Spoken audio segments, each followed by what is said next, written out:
do it again. 3, 2, 1, blast off.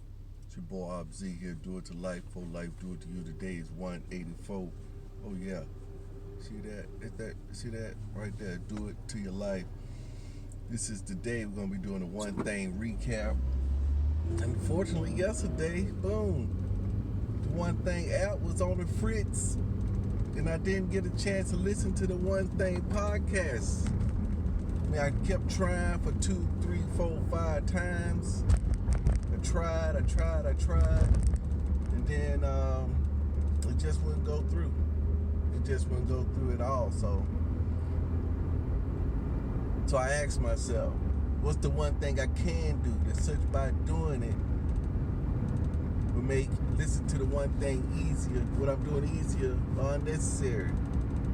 I can stop using the app by pulling up my Audible. Boom, your boy got it on Audible, so it don't even matter. It don't even matter. Your boy pulled it up on Audible, and I listened to it yesterday, so I got a few nuggets out of it. But the biggest thing I'm gonna recap is the application of the one thing. You see what I'm saying? So, told my daughters about my day. My daughter was just saying, she said, look, I know we working, and she had been listening to some Earl Nightingale, and she was just talking about, that, you're supposed to watch your thoughts, and then she said, but I always was concentrated on negative thoughts. I said, yeah, that's a great start, but you got to watch all of them. She said, I understand that all thoughts that come in my mind are not my thoughts, but the other thoughts, my thoughts of success, my thoughts of achievement and stuff like that, I got to watch those too, right? I said, yeah, because if you're not careful, then that parasite from the 4 agreements will boost your ego up, and your ego will be running away, take you on a journey on your thoughts of success and achievement, which are good thoughts, which are, you say, I'm doing good things, right? Because she was trying to, she was thinking about, being rich, help her God kids and stuff like that. Say, this sound for me. You need to go back and listen to the one thing again, because there was a story in the one thing. She said, what? About the glass balls, yeah, and the other one is a rubber ball. The work ball bounces back, the other balls get busted up. I said, yeah. I said, but that guy, I know you're trying to, have time for the kids. And then she said, yeah, I'm trying to have time for the kids. But I said, look, what if you bust your butt, make all this money, get all this thing, and then now the kids, that's going to take years. Now the kid's 10 years old, right? I said, a 10-year-old playing in the rain ain't the same as a 5-year-old playing in the rain. You're not going to be kissing on a 10 or 12-year-old feet. I know you ain't going to be doing that. She said, no, I ain't going to be doing that. She said, but how would I know? I said, it's going to be a feeling. You just going to have to go over there and get some, where you may only get just a bedtime story. You may not be, your ego saying, hey, if I get them, I want to have them for the whole day. If I can't have them for 4 or 5 hours, it ain't no use me going over there and burning my gas up. I said all that is just your ego and your brain talking about the frugality. I mean, you got the money, right? You're saying I'm saving the money for them, but you making the money in spite of them. She said, yeah, man, God, dog, this is all tricky. I mean, it's just tricky. I said, yeah, it just requires some more thinking. You just got to sit down and just got to think a little longer. I mean, you got to become more in tune with these tricks and schemes, because that parasite is alive. Just like I said in front. I hope you guys got the 4 Agreements book. Been listening to it. That's what I've been listening to on Thursday. That's what it says, that it is alive. So if it is alive, then it's going to behave like a human being. It's going to behave like life and don't want to be found out, don't want to be eradicated or killed, and it knows how to get you off its back, to shake you off the scent, to get you off the trail, and it will lie to you. It will use your own thoughts in order to clothe itself in your own thoughts.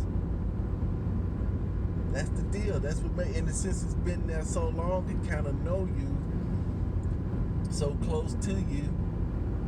And if a tick bites you and be on your arm, you may be thinking for a while, Hey, just a dip. I had a tick on me. I thought it was a mole. Right? You know, you can feel it. I said, man, I know this little piece of skin or something. I get to looking at it and say, hey, let me just examine it a little closer, you know, because it was already on me, on my skin. I ain't think about it. Look at it closer. It's a freaking tick. Had to pull it off. You see what I'm saying? If I hadn't had a lot of hair on me, see, they like to burrow down in that hair and hide itself. See what I'm saying? If I haven't had a lot of hair on me, I never would have found it. But you got to examine yourself, right? Just like you examine yourself, you know, on the external, you know, whether you are, you know, looking at your hair, face, and nails and stuff like that. When you examine yourself there, you got to examine yourself on the internal too. See what I'm saying?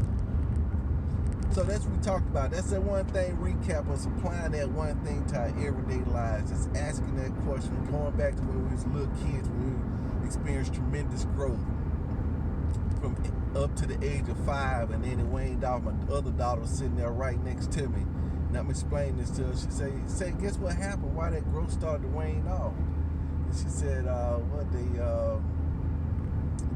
other daughter said, I said, well, the main thing is we stop asking questions. And the other daughter kicked in, skip school.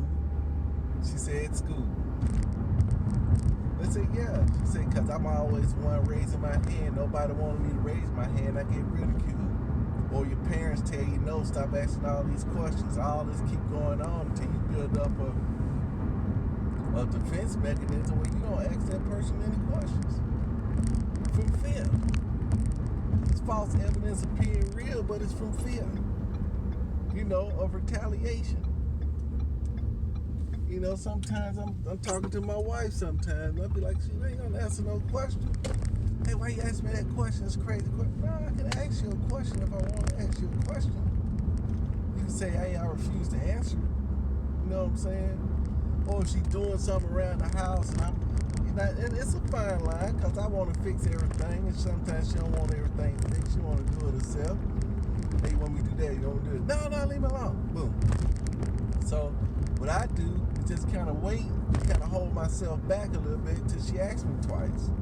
She asked me twice, then that means that, hey, look, or she meanders around 2 or 3 times, like she was looking for some olives last night. You know, I just let her look around, right? Didn't say anything. Boom, didn't say nothing. Boom, boom, boom, say nothing. Didn't say nothing. Say she was going to look at the app. I'm still just, you know, just sitting there. She tearing the house up. So I say, hey, look, what you looking for? Looking for these olives. So let me look around there. I help you. Want me happy? Yeah, okay, yeah. That's what I'm looking for. I need some help. All right, go find olives, right? But I waited, right? And that's the part of me that I gotta wait, because it's still, like my daughter said, it's a fine line. I can be attentive but not actually asking. My daughter said, yeah, Dad, you do that a lot. Somebody just mumble something and you all over. No, because that's the fix-it father in me, and I've been trying to refrain that back. But anyway, that's my recap on the one thing. Sitting down with my daughters. The day is going to be, that's what the day is, one thing. So I got to listen to the One Thing podcast today.